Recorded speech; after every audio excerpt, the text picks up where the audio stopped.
right, everybody. Good morning as people are still coming in. It's a wonderful Friday morning. And what is it, September? What is the date today? I don't even know dates anymore. September 25th. It is awesome to have everyone with us this morning on the Disruptor Connection. And even more cool is to have a very, very dear personal friend of mine, Dr. Zayna Khayat from Canada, who we will give some more details on as we get in. Just a reminder, this is recorded, so if you missed something or want to know something, you can always go back to our YouTube channel and find it, as well to the disruptorleague.com website. Chat reminder, I will be looking at chat as well as in the questions, Q&A. If you want to ask questions, drop them in the Q&A. It's a little bit easier for us to follow up on. And then last but not least, we will give details for our next Disruptor Connection at the end of this, but I'm very excited about today. So I was trying to think back, Zayna, how many years ago we met. It had to have been probably 6 or 7 years ago. You were still at Mars when I met you. I think it was 2015 in Toronto. Yeah, when I got invited to an event through a network that, community that Zayna and I belong to, and went up to this amazing district called the Mars District and in Toronto, and then built this amazing relationship. And by far, if not the most, I'm the second most disruptive person I know in healthcare. And how Zayna thinks about how healthcare should be, what it should be, where we're going. And so it's an honor to have you here with us today, Zayna. I'm very excited to jump into this discussion today. So welcome. Thank you. Let's do it. Yes. It kind of did scare me at first when I thought Zayna had cut all her hair off, but she's got it pulled back. So yes. All right. Zayna, the big question here, what does creative destruction mean? So we titled this creative destruction. What does that mean? Yeah. So can I get a little academic and share something to explain it? Because I'm a prof and everything, you know? Absolutely. So, this word creative destruction was actually coined a long time ago. So this Joseph Schumpeter was an economist, I think in Germany, and he was observing that in society, entire industries, what he called it mutation, like they kind of go away and something new would replace them. And we see that every 5 minutes now, but back then, you could observe it over 20 years or something like that, like the rail industry. So he coined this word, he called that, process, the creative destruction of a market or an industry where, this mutation happens that the inferior whatever practice offering, he called it an innovation, is replaced in due time. And then the old thing kind of goes away. And the creative destruction part is, you create as you destroy and you destroy as you create. So there's just constant turbulence as that process is happening. And we would now say that's what innovators do. And I cross that out because now everybody's an innovator, but really that's what disruptors do. Like this is the tribe of this network. And if we look at healthcare, that's going through this industrial, what I call mutation, this massive paradigm shift of being obsessed about the system and the payers and the doctors and the buildings to the citizen, the human, the person is the reason we all have a job. We're in this zone of turbulence and massive unbundling and ambiguity and all that. And already, probably the top guru in the world on health innovation, he wrote a book about this. So I didn't come up with the word. So he called it the creative destruction of medicine. And this is Eric Topol. And just anticipating these patterns are finally coming to this sector. And that's what we're in the middle of. And that's kind of a bit of what I'm obsessed about doing. And just the last thing to say about Schumpeter, the other word he brought is entrepreneurship.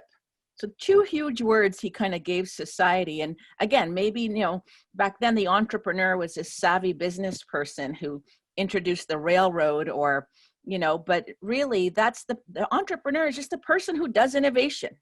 It's not a company, it's not a tech, it's just somebody who's willing, but also able to hustle.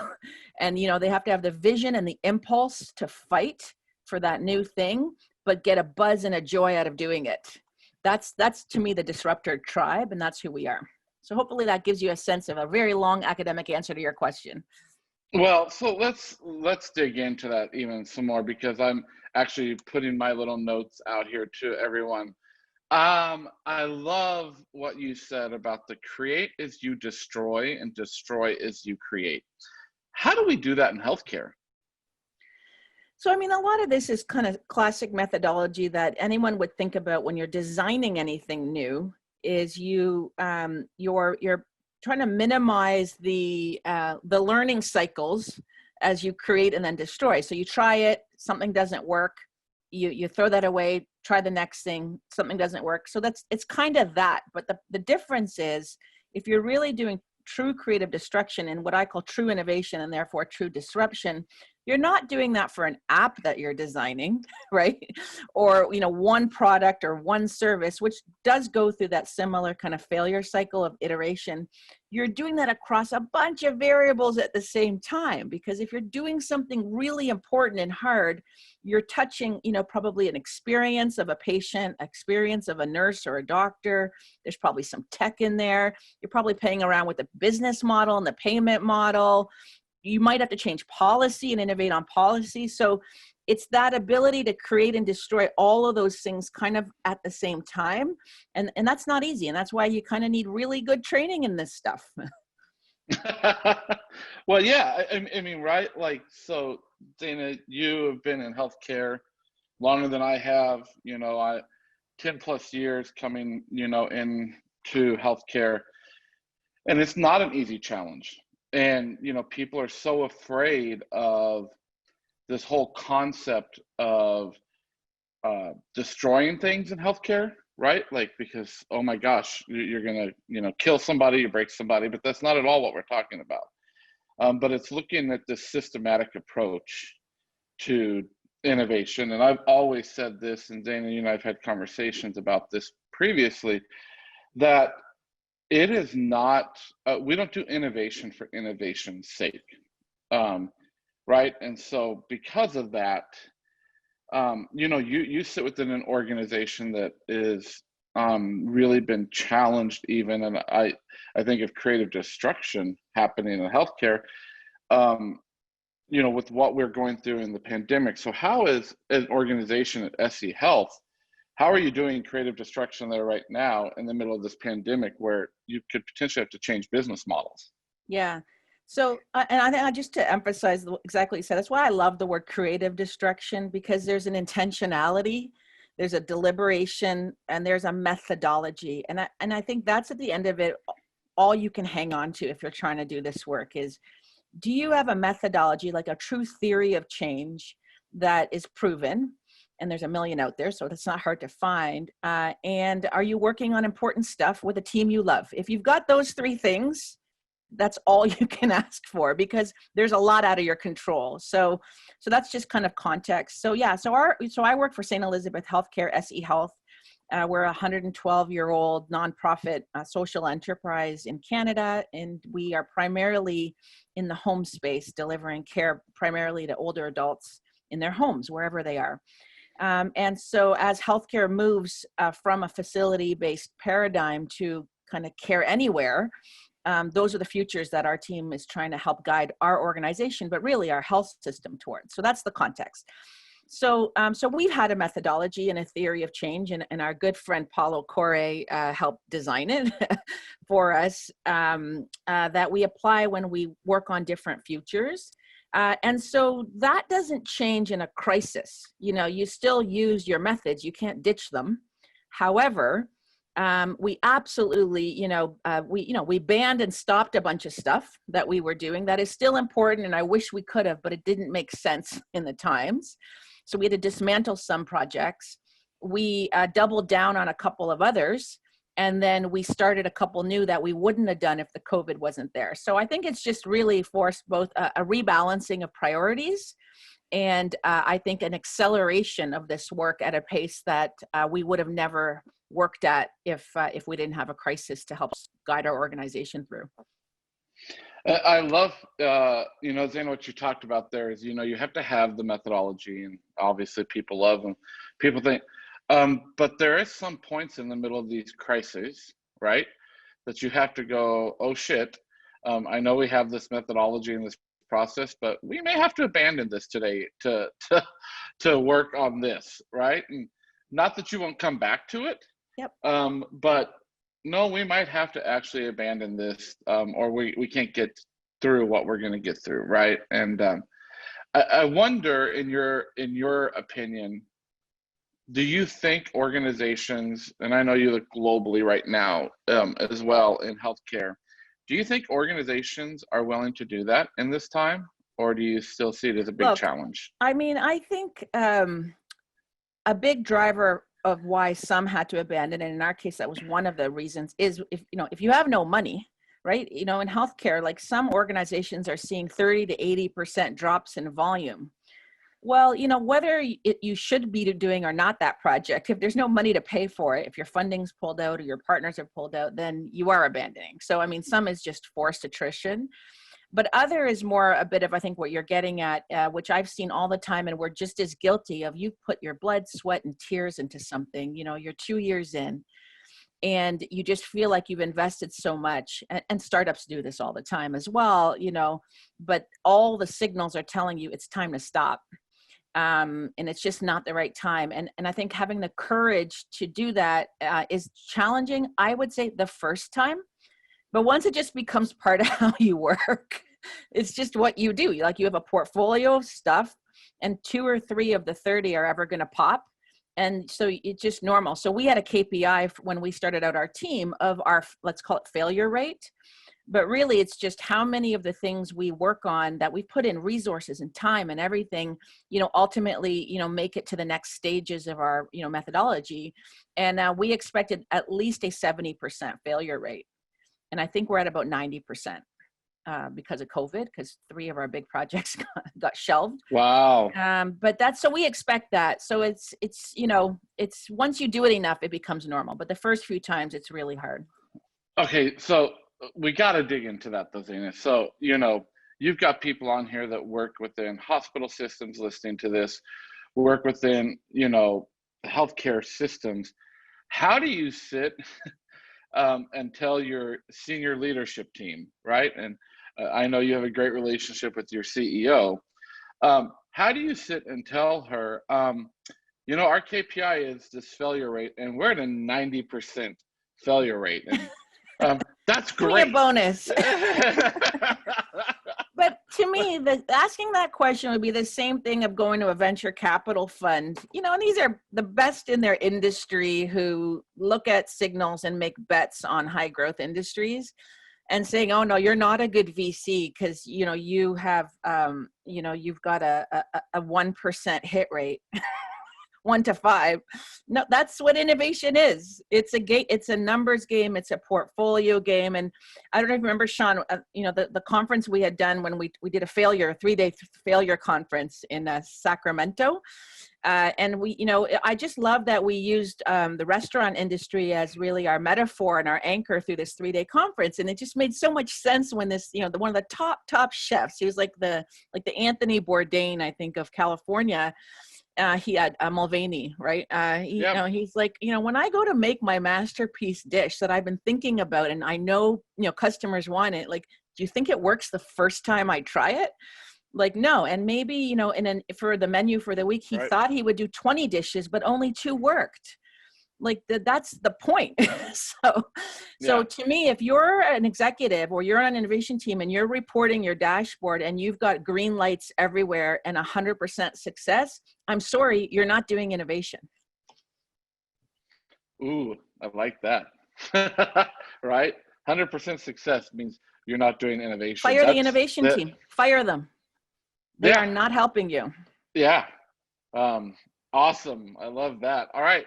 Hey, we have a question here from Cody Zayna. How do you justify ROI for human experience when health systems have been so focused on financials for most of the modern existence?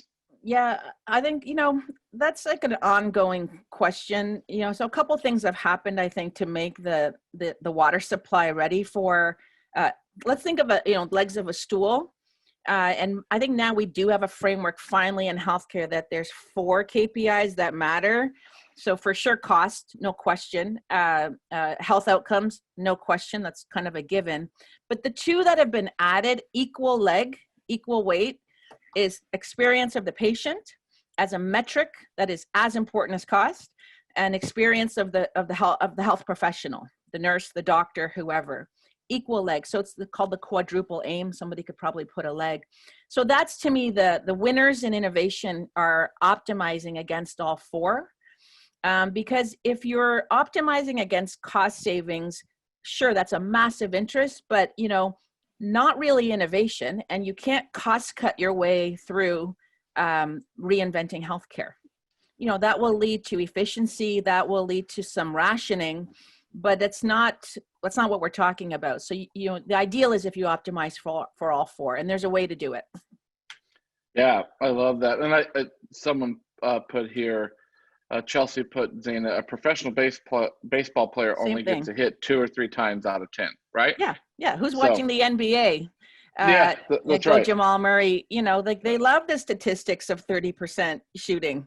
Yeah, That's a slam yeah. If dunk you get for 30%, they're like, yes. and these are Right? the elite of the world. Yeah. Awesome. Hey, so this question around, I love this one. What have you been obsessed about these days? And I know our team worked with you, and that you came up with 3 things that you've really been obsessed around, Zayna. And so let's dig into those 3. And the first one is language and linguistic relevance. So let's talk about that. Yeah.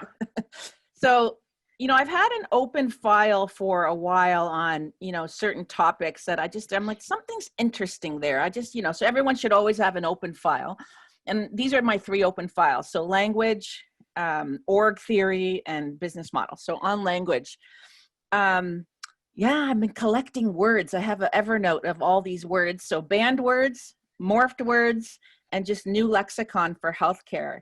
And I think anyone can relate to this. And I've been doing a lot more research because I have a lot of time right now at home. Language actually is mindset. And the formal academic word is linguistic morphology or anthropology, that the words you use are what you are. And so in healthcare, we use so much motherhood words, then they have no meaning because they just are saying the word the or an. And so I notice it now and I gloss over when someone's like, I'm a collaborator innovator that wants to transform breakthrough innovation. I'm like, eh. So here's my proposal. And if you guys want to play with me and get in here, get on annotation. So go to the top of your screen. And if you go to annotate, the little pencil, and then go to stamp. So you can either do a check mark if you love it, or an X if you're like, this woman doesn't know what she's talking about. Let's go. These are my proposed banned words for healthcare. Care implies you're doing it to somebody, for somebody. So the new language is around coach, enable, train. It's a whole different empowerment framework as the power dynamic changes. Patient-centered, I will puke the next time I see that word. So we talk about other words like people-powered. Innovation, I just finished a blog about how it should be a banned word. Transformation, and honestly, Sean, I might challenge disruption. Like you guys jumped on it, but pretty soon it's gonna be a banned word on Zayna's list. So it goes on and on. Bedside bothers me so much. We say, from the bench to the bedside.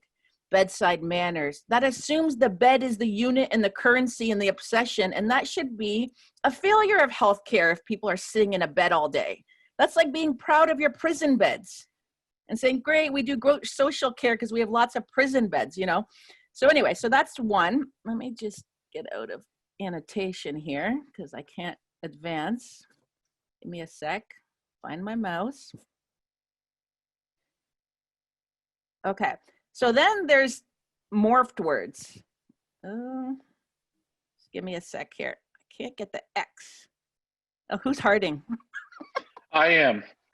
Okay, so I don't know if the X you're telling me don't. I get you. No, I love those. No, but who did the red X's? I think that should be a I don't agree, which is good.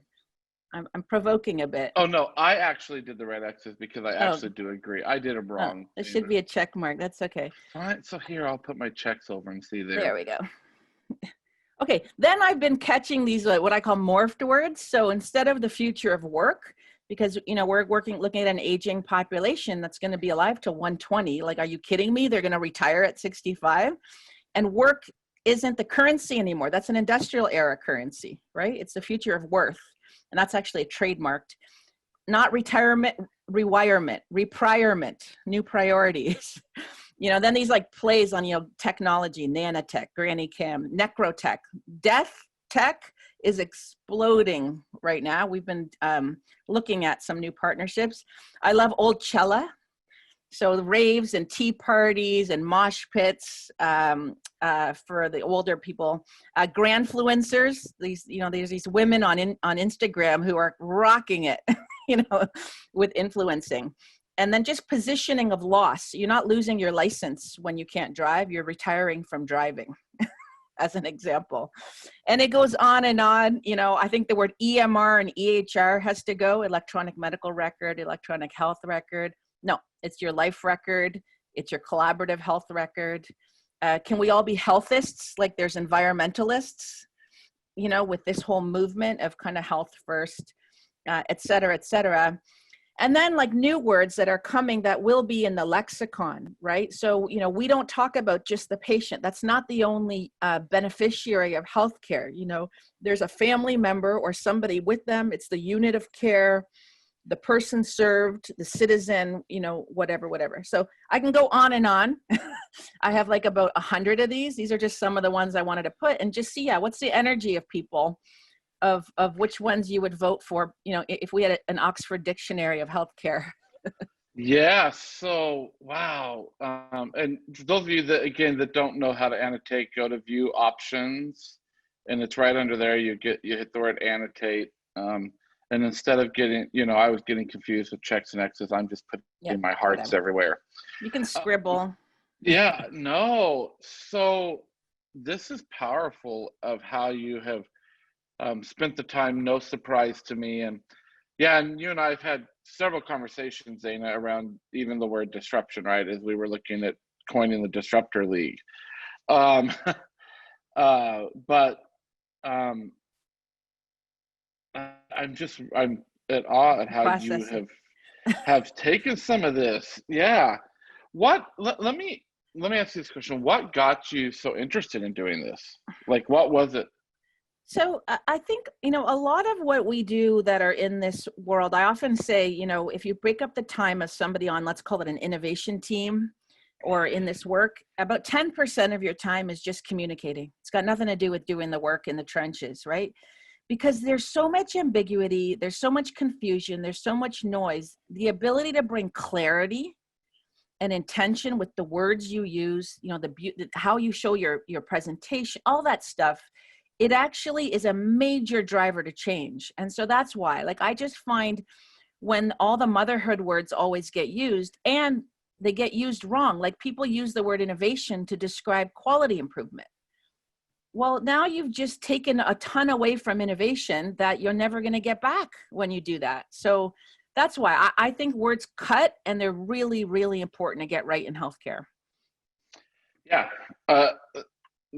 Awesome. I mean, there's so much around that's amazing. So let's dig in, because I want to make sure we get to all three of what you're obsessed with these days.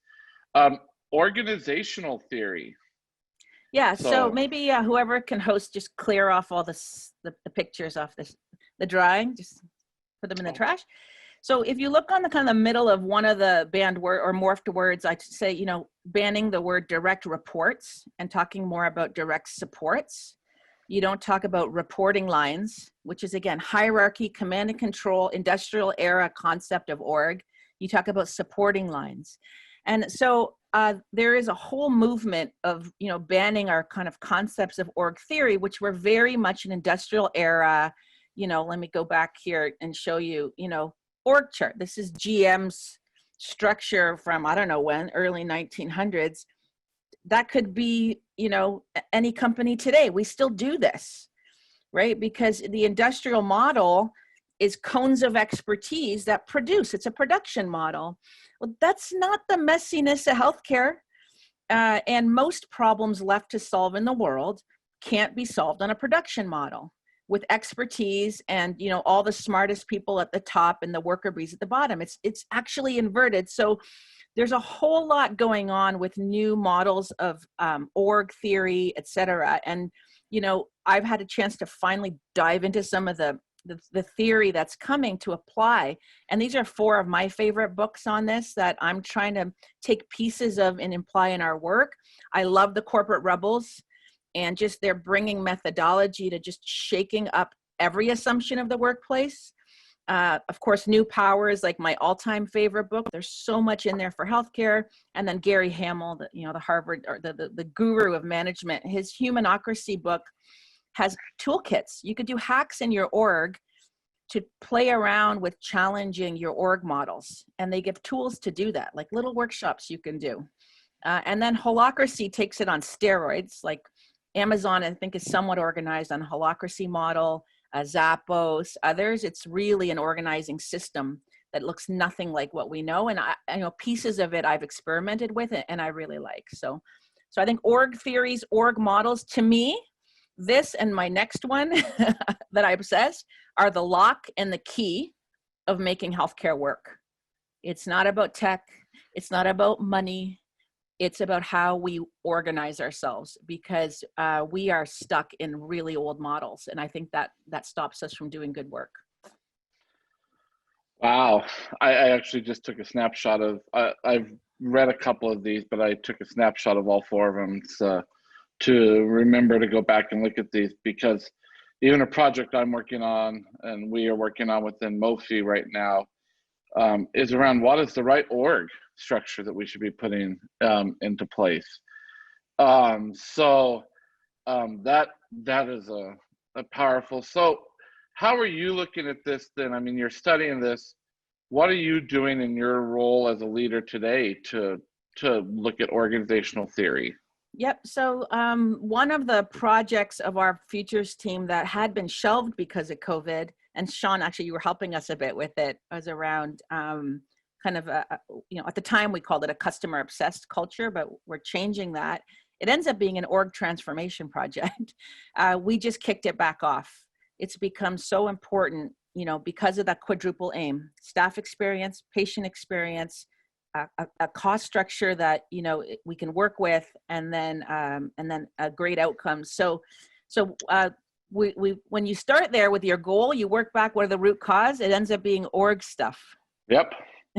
So that's why I'm opening up the books. So that's an example. That's a powerful insight. I think people, again, working on a current project where I'm a firm believer, you got to get the org and the culture right, and then all the business things just fall into place. Yeah. Right? Like it just, if you can get that, and and some of it is going back, to good to great, and great to, like getting the right people in the right seats and on the right bus concept, and then, learning these new orgs. I just find culture change is so huge, and everyone says it, and culture eats strategy for breakfast. And it's just like the word innovation, like it's too much. Like, it's like when I hear, we have to change the culture, you're like, oh my God, here's the ship. How the hell am I going to turn it?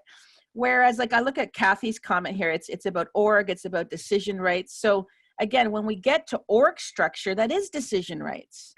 That is the speed at which information can flow, because it has to get approved by this person, then that person, then that person, and then that person, and if you dissipate that to a different structure, you can't have those rules of who's allowed to approve what and make decisions because there is nobody above you, you know? Yeah, I remember 2016, again with Sean Savinsky, we were doing a turnaround for an organization. And I remember one day, and I actually think Steve Junior is sitting on this call with us.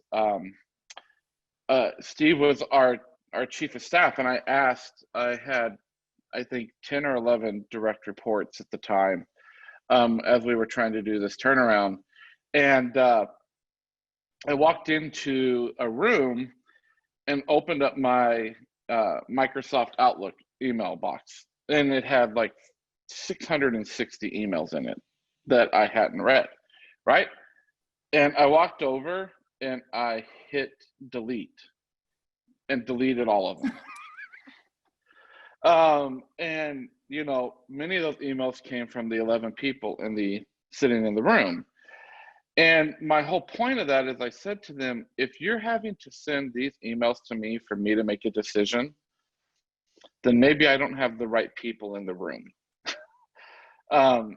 Right? And Perfect. it's actually a mentality I learned at Disney when I worked for Disney. We pushed the decision rights to the lowest common denominator. Like, I shouldn't have to be making decisions. My job as a senior leader, as an advisor today, strategic advisor to organizations, is to remove obstacles and barriers, not to be the decision maker. Exactly. So that's such a different mindset. You're not talking formal healthcare. Like in formal healthcare, to emancipate from that, firefighting, problem solving as the manager's job. Wow, do we have a long way to go? Yeah, right. And you know, I have this title, I should have this. No, bullshit.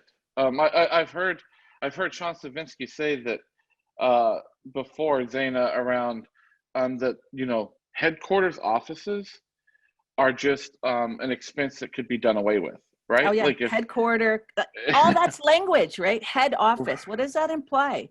yeah, Corporate. What are you saying with corporate? Like, no, you know? yeah, So like things I thought the other day where like one of the people on my team was trying to deal with something. And then I got an email from someone saying, she's not allowed to talk to somebody at that level. It has to come from you. And I'm like, oh, really? Well, now we're doubling down on that. I am not ever getting involved. Like, sorry, that's not how we work, you know? So yeah, there's a lot to do. So you can see just that emancipation from yeah. levels and hierarchy could open up so much in healthcare without having to build a big innovation team and a project. Like, you know, just let stuff flow. Yeah, I love it. Well, so let's dig into that, because I think this comes, you know, this organizational theory. And Zayna, we'll have to talk offline about your picking the project back up, because I'd love to hear how it's going. But then business models. Yeah. So I always say the unfinished business of healthcare, you know, or innovation in healthcare is what I call business model innovation. So, you know, we have a lot of people doing cool stuff, and I just answered a question in the Q&A about that of, you know, and so do we, new care models, new offerings, great. Walmart Health you had last week, awesome. But we still try to do it without addressing the elephant in the room, which is fundamentally, how is it paid for? And because that's really, really hard to do. But again, just like org, I think it is the lock and the key. And so, you know, having a methodology, and like our friend Saul Kaplan at Business Innovation Factory, he says, you know, what everyone in healthcare needs is an R&D center for business models. Like, just like you have an R&D center testing AI and making molecules or whatever your R&D people do for your products, you need as much on business models. Play with stuff, try stuff, test stuff, subscription models, pay for performance models. Money is power in healthcare. And until you dissipate that power, you're going to be working at the margins in most of the messy problems that are left to solve. Yeah, and even further, like my push on that is, in healthcare, until we blow up the model that is, because this is my whole philosophy, is we have built a system, particularly in the United States, that is to pay for insurance companies. Like the whole system is, how do you get reimbursed? How do you get paid to get through the insurance company? And I am so over that.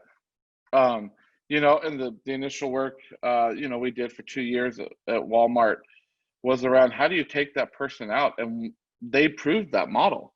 You can take the whole insurance company out and reduce cost immensely.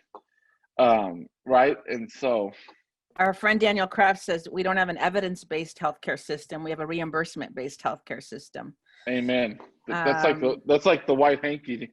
Yeah. Church minutes, right? But right. Again, how are you going to take that on? Is design an alternative business model that's extremely disruptive to the incumbent. Creatively destroy it, you know, but it's hard, and it takes skill to practice that, because building a product, let's be clear, is actually easy. Like, there's a known process, you can do it, there's a, you know, but business model innovation, we are babies at this in healthcare, and it's the thing we got to crack. So anyway, that's kind of a big obsession of mine, and I've still got some visions of building the world's first R&D center for business model innovation. Like, you know, Toronto just announced like yesterday, $250 million donation for AI and healthcare. And I'm like, nah, how about for R&D for business models? So one day. That is, yeah, like, you know, and how do you take on the, you know, I love, Cody wrote here, we've created a system where the biggest players provide almost no healthcare, right? And that's scary. That's even in your own org, how many layers are there between your CEO and your patients, right? Do you need that, right? Like, that's an org model thing. Like, all these layers of management to manage the people below, that manage the people below, to manage the people below. That's Cody's comment. It's the same thing. Yeah. Of the admin layer of healthcare instead of the care layer of healthcare. Yeah, awesome. So, you know, we're down to about 6 minutes here, Zayna. So I'm going to ask this question. What's next in the next year in healthcare, knowing the world we live in right now? Yeah, I mean, obviously there's going to be constant shocks and cycles of shocks from the pandemic, and we're seeing that already. So I think it's no longer a crisis. It's an operating system you have to be ready to future, you know, to shock proof, not just future proof. While that's, you know, each time we address the crisis, you know, because the biggest thing is, right, there's a new cost of healthcare called personal contact. And now it's a bigger cost to a patient to go to a visit or whatever than it ever was before, the cost of their time and parking and blah, blah, blah. So that changes the whole care model and business model. So the point is, as we adapt to the shocks and reinvent to, you know, stay alive and keep our patients alive, we're going to get muscle memory to actually transform healthcare. It's going to get us, I think, closer. So I think I'm excited about that. But I also think a lot of the shifts that we are on, like some of what you've worked on with Walmart, are actually stale, and they're going to go backwards, because the priority is, you know, a bit of a survival priority right now. So, you know, I don't know what's going to net out, but that's my sense. And I think that's reflected too in how my portfolio projects and my team have changed. Oh, so here's a question for you. How do you think the new wave of functional and holistic health alternatives will affect their traditional understanding of healthcare? You know, that's been talked about forever, right? Eastern medicine and et cetera. You know, again, just because we're constantly mining the signals and looking and seeing, you know, it doesn't seem to be showing a signal of anything material. However, I think that a lot of people have figured out ways to cope and, you know, find their own way to get through this. And it's not traditional medicine. So I think there's going to be ways we're going to figure out what combination of tools help us stay healthy in the way we want, but it might not, I don't see the formal players, at least not today, in a significant way integrating that yet. We can't even integrate across care settings. Can you imagine integrating an entire other science into healthcare? Yeah. Well, yeah, I mean, yes. there's all these teams being formed all over the system now around interoperability, right? Just to get stuff to talk to each other. Yeah. Um, back So, to business models, right? yeah. So Deborah asks, how could we solution ourselves, particularly in the U.S., out of a health insurance-based system without radical policy measures? So, i.e., universal coverage. Yeah. She So, says, I don't believe this is possible, but would yeah. love to be persuaded. Yeah. So I'm not in the U.S. I'm not going to brag, but we don't even waste any energy talking about this topic. We just don't have that dynamic here in Canada. However, probably the best person and group in the U.S. that is trying to do this is Dave Chase at Health Rosetta. So put it in the chat. He's figured out a way to do it, and he's got a little social movement of change that's doing this one insurance plan at a time. So I would look at them. And then there's some couple startups, like is it Oscar Health, that are actually being like what Uber did to taxis. They are trying to do that for traditional health insurance. And then, you know, Amazon and others building, and Walmart to some extent, their own parallel healthcare system that bypasses insurers. You know, I think there's movements afoot, but I would agree they're a drop in the bucket compared to the big thing. But that's how all disruption starts. So yeah, check out Dave Chase. He's probably my absolute favorite thinker, doer, and change agent on this stuff. Well, awesome. Last question here, Zayna. Are you seeing any health systems redo their business models to make home a critical component of healthcare? Well, we're the one that's trying to enable it. That's, you know, I've often said, you know, we're going to, you know, shift 70% of market share away from hospitals to the home. I often talk about the Netherlands. So there's a great, so at HIMSS in Orlando, which is like the 40,000 person digital conference, the Dutch sent a huge delegation. They're basically the CEO of their whole healthcare system. And they had a whole setup called the Dutch Care Home, which they intend as a policy movement to move, I think, 40% of all care out of facilities and into the home. And this is the government, the Ministry of Health driving this. So I'd say they're the most ahead. And then the last I'll say, and I know we're at the end of time, is the former CEO of the National Health Service in the UK, Lord Nigel Crisp. He, you know, this was a 65 million person size of California single payer health system. He just wrote a book. You can't see it, can you? No, you can't see it. I'm going to get out a video thing. Anyway, he just wrote a book called Home Health is for Home, Hospitals are for Repairs. Health is made at home. Yeah. So here you have the former CEO of the whole NHS creating a social movement to move health into the home. And they follow the saludogenesis framework. I think it came out of Spain. Saludogenesis is health, not healthcare. So those are the two that I think get me pretty excited. And UK and Netherlands.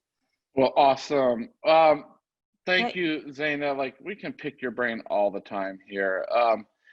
One of the things, if you want to hear more from Zayna, is this week, her podcast with myself and Michael Harper is available, called The Path of Disruption, and we dig into more of this. And then our next Disruptor connection, which is another very dear friend of ours, Zayna, is with Lucy in England. Okay. Yeah, we're talking about from healthcare to health, a global cross-industry explosion. So you can register for that here. And yes, this recording will be available on our YouTube site, as well as on the Disruptor Connection. You see the link in here to register for the next one. And don't forget, if you haven't filled out a survey, we want to hear what you want to hear on these as we put this out to our community. Zayna, thank you again for always picking our brains and kicking our brains, I think, to think differently, and love to see what you're doing. So we will talk later. Thanks. Fun Friday, everyone. Awesome. Okay. Bye. Bye.